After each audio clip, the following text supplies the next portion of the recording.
আসসালামু আলাইকুম। কি অবস্থা সবার? আশা করি সবাই অনেক ভালো আছেন। আমি মোহাম্মদ বনি আমিন, একজন ফুল স্ট্যাক ওয়েব ডেভেলপার। আর আজকের এই টোটাল ভিডিওতে আমি বাংলাদেশের কিছু আইটি ফার্ম নিয়ে আলোচনা করব। বাই দ্য ওয়ে, আমরা অনেকেই জানি না যে আইটি ফার্মে জব নিতে হলে কি করতে হবে, বা আইটি ফার্মে জব নেওয়ার জন্য এডুকেশন রিকোয়ারমেন্ট কী কী থাকে, বা আইটি ফার্মে জব নেওয়ার জন্য শুধু কি স্কিলের প্রয়োজন আছে, নাকি আমার এডুকেশন ব্যাকগ্রাউন্ডেরও অনেক বড় একটা প্রয়োজন বা প্রাধান্য এখানে দেওয়া হয়। সো আজকের এই টোটাল ভিডিওতে আমি বিস্তারিত আলোচনা করব যে আপনি কিভাবে আপনার স্কিলটাকে ডেভেলপ করে আইটি ফার্মে জব করতে পারেন। সো বেশি কথা না বাড়িয়ে আমি আমার ভিডিওর মূল টপিকে চলে যাচ্ছি। দেখুন, বাংলাদেশে বর্তমানে অনেকেই আসলে স্কিলের উপর ফোকাস দিচ্ছে এবং এইটার পর চিন্তা করতেছে যে মার্কেট প্লেসে কাজ করব। কিন্তু আমি যেটা মনে করি বা আমি আমার লাইফে যেটা দেখেছি, মার্কেট প্লেসের উপর সম্পূর্ণ নির্ভরশীল হওয়া সবথেকে বড় একটা বোকামি। কারণ হচ্ছে আপনি মার্কেট প্লেসে নির্ভরশীল হবেন, দেন হচ্ছে দেখা যায় যে প্রচুর কাজ করবেন এট এ টাইম। মার্কেট প্লেসে ওই ডিপার্টমেন্টের উপর যদি কাজ কমে যায়, বা আপনি যদি আল্লাহ না চাক 1 মাস কাজ না পান, সেই ক্ষেত্রে কিন্তু আপনার মধ্যে হতাশাটা কাজ করবে। তারপর কিন্তু আস্তে আস্তে এইটার প্রতি আপনি ডিমোটিভেট হয়ে যাবেন, দেখা যায় যে পরবর্তীতে ওই সেক্টরটা থেকে বেরিয়ে আসবেন। এই ক্ষেত্রে কিন্তু আপনার অনেক বড় একটা ব্যাকসাইড হয়ে দাঁড়ায় যে আপনি এত বছর টাইম দেওয়ার পরও বা সুন্দরভাবে স্কিলটাকে ডেভেলপ করার পরও কিন্তু আপনি মার্কেট প্লেসে ওইভাবে ভালো কিছু করতে পারলেন না।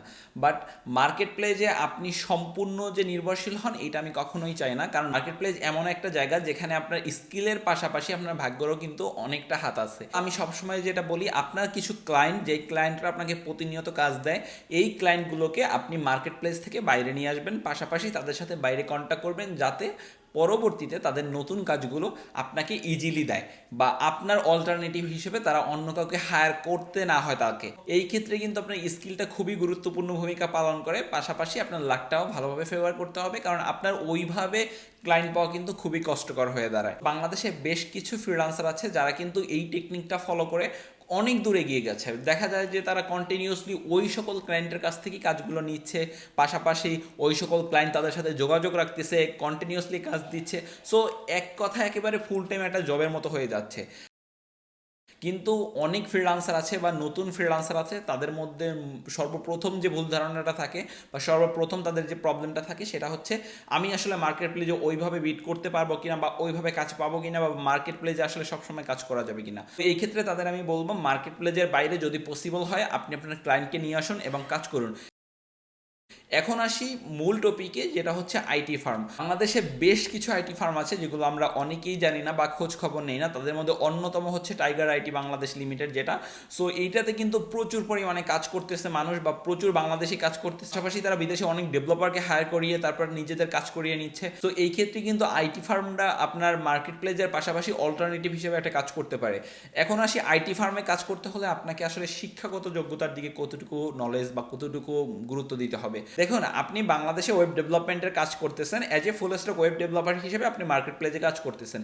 এই ক্ষেত্রে কিন্তু আপনি যদি একটা জিনিস দেখেন, তাহলে প্রাইভেট ইউনিভার্সিটি বলেন বা পাবলিক ইউনিভার্সিটি বলেন, যেগুলোতে ওয়েব ডেভেলপমেন্ট যে কোর্সটা আছে, এরকম কিন্তু কোর্স নাই। যে কোর্সগুলো করে আপনি একটা ডিগ্রি অর্জন করে দেন আপনি আইটি ফার্মে অ্যাপ্লাই করবেন। এই ক্ষেত্রে কিন্তু আপনার স্কিলটা খুবই কাজে লাগে। দেখুন, আইটি ফার্মে যারা আসলে অ্যাকচুয়ালি বর্তমানে কাজ করতেছে বা কাজ করে, তারা কিন্তু ম্যাক্সিমামই কম্পিউটার সায়েন্স অ্যান্ড ইঞ্জিনিয়ারিং, যেটা সিএসই বলা হয়, এই ব্যাকগ্রাউন্ডের হয়ে থাকে। এই ক্ষেত্রে তাদের অ্যাডভান্স হচ্ছে, তাদের প্রাতিষ্ঠানিক একটা সার্টিফিকেট আছে, পাশাপাশি ডিগ্রি আছে, এবং অনেক কাজ তারা জানে। কিন্তু এমন অনেক আইটি ফার্ম আছে যেগুলোকে আপনার স্কিলটাকে ডেভেলপ করবে। সাপোজ আপনি একজন বিবিএর স্টুডেন্ট অথবা ইংরেজির স্টুডেন্ট, বাট আপনি খুব ভালো ওয়েব ডেভেলপমেন্টের কাজ জানেন, বাট আপনি অ্যাপস ডেভেলপমেন্টের কাজ জানেন, আপনার স্কিলটা খুবই সুন্দর।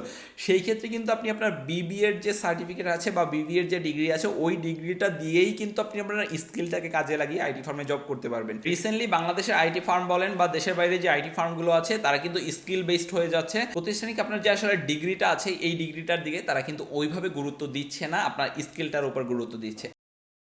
এখন আসি আপনাকে আসলে সিলেকশন কিভাবে করবে। আইটি ফার্মে হাজারো কাজ হয়ে থাকে, ডিজিটাল মার্কেটিংয়ের কাজ হয়, ডেভেলপমেন্টের কাজ হয়, অ্যাপস ডেভেলপমেন্টের কাজ হয়, গ্রাফিক্স ডিজাইনের কাজ হয়।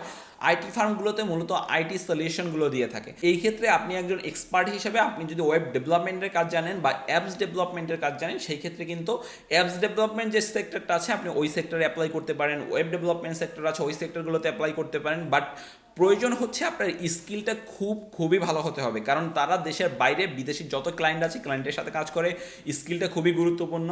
আপনাকে তারা কিছু রেগুলার কোশ্চেন করে বা নর্মাল কিছু কোশ্চেন করে বা নর্মাল কিছু সলিউশন করতে দিয়ে আপনাকে কিন্তু যাচাই করে ফেলতে পারবে যে আপনি কতটুকু ভালো কাজ জানেন। বাকি এমন না যে আপনি আসলে ওয়েব ডেভেলপমেন্টের কাজ জানেন, আপনাকে ফুল একটা ওয়েবসাইট ডেভেলপ করে দেখাইতে বলবে, দেন বলবে যে না আপনি পারফেক্ট এটার জন্য, এরকম না। নর্মাল একটা সলিউশন আপনাকে করতে দেবে যেটা আপনি নর্মালি 5-6 মিনিটের মধ্যে করে ফেলতে পারবেন। এরকম সলিউশন করতে দিলে আপনি যদি করতে পারেন সেক্ষেত্রে কিন্তু আইটি ফার্মে আপনি জব পেতে পারেন। এখন আসি আইটি ফার্মের কেরিয়ারটা আসলে মানে ফিউচারটা কেমন, বা আইটি ফার্মে আসলে আপনার ফিউচারটা কতটা ভালো হতে পারে। দেখুন আইটি ফার্মটা কিন্তু আসলে ওইভাবে মানে সরকারি চাকরির মতো বাধা ধরা ওইরকম নিয়ম নাই, বাট আপনাকে অফিস করতে হবে, পাশাপাশি আপনাকে ফুল টাইম জব। আইটি ফার্মটা কিন্তু full time job, part time জবের জন্য আইটি ফার্মটা অতটা প্রেফার করে না কেউ। আইটি ফার্মে পার্ট টাইম জব নাই বললেই চলে, বাট ফুল টাইম জবের জন্য আইটি ফার্ম বেস্ট। এখন আসে আইটি ফার্মে আপনার স্যালারিটা কত হতে পারে বা কি। আইটি ফার্মে আপনার সেক্টর অনুযায়ী স্যালারি, সো এই ক্ষেত্রে আপনার স্যালারি নিয়ে কোনোই টেনশন নাই, কারণ আইটি ফার্ম মূলত বাংলাদেশে বলেন বা দেশের বাইরে যে আইটি ফার্মগুলো আছে এরা কিন্তু টোটালি বিদেশি ক্লায়েন্টের সাথে কাজ করে। আইটি ফার্মের যে সিও থাকে বা আইটি ফার্মের যে ম্যানেজিং ডিরেক্টর থাকে তাদের কাজ হচ্ছে কোথা থেকে কাজ অ্যারেঞ্জ করবে, কারা তাকে কাজ দেবে। আইটি ফার্মগুলোতে মূলত বাধা ধরা অনেক ক্লায়েন্ট আছে যারা আসলে প্রতিনিয়ত আইটি ফার্মে কাজ দিয়ে থাকে। এই ক্ষেত্রে আইটি ফার্মে আপনার ফিউচারটা খুবই ভালো। এখন আসি বাংলাদেশে থেকে আইটি ফার্মে আপনি কতটুকু সাকসেসফুল হতে পারবেন। দেখুন চোখ বন্ধ করে আমি বলতে পারি বাংলাদেশে আইটি ফার্মে আপনি সাকসেসফুল হতে পারবেন, কারণ বাংলাদেশ বলেন বা টোটাল বিশ্বটা বলেন এখন আইটি রিলেটেড হয়ে যাচ্ছে বা কম্পিউটার রিলেটেড বা ইন্টারনেট বেসড হয়ে যাচ্ছে।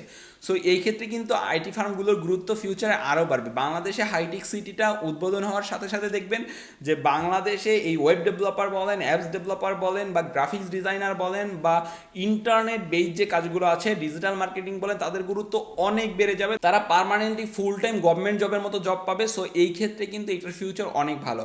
আর আজকের এই টোটাল ভিডিওতে আমি এতটুকুই বোঝাতে চেয়েছি, অনলি মার্কেট প্লেসের উপরে আপনি ডিপেন্ডেন্ট না হয়ে অল্টারনেটিভ হিসেবে আইটি ফার্ম চয়েস করতে পারেন, পাশাপাশি ক্লায়েন্টকে বাইরে নিয়ে এসে কাজ করতে পারেন। বাট আপনি শুধু মার্কেট প্লেসের উপরে ফুললি ডিপেন্ডেন্ট হবেন না, কারণ মার্কেট প্লেসে ফুললি ডিপেন্ডেন্ট হলে কিছুদিন পর, কিছু মাস পর বা কিছু বছর পর আপনি এইটার প্রতি ডিমোটিভেট হয়ে যাবেন, কারণ মার্কেট প্লেস আসলে ওইভাবে আপনাকে ফিডব্যাক দিতে না পারলেও আপনি যদি ওই অল্টারনেটিভ একটা কিছু রাখেন সেই ক্ষেত্রে মার্কেট প্লেসে কোনো প্রবলেম হলে আপনি ওইখান থেকেই কিন্তু আর্নিংটা চালু রাখতে পারেন।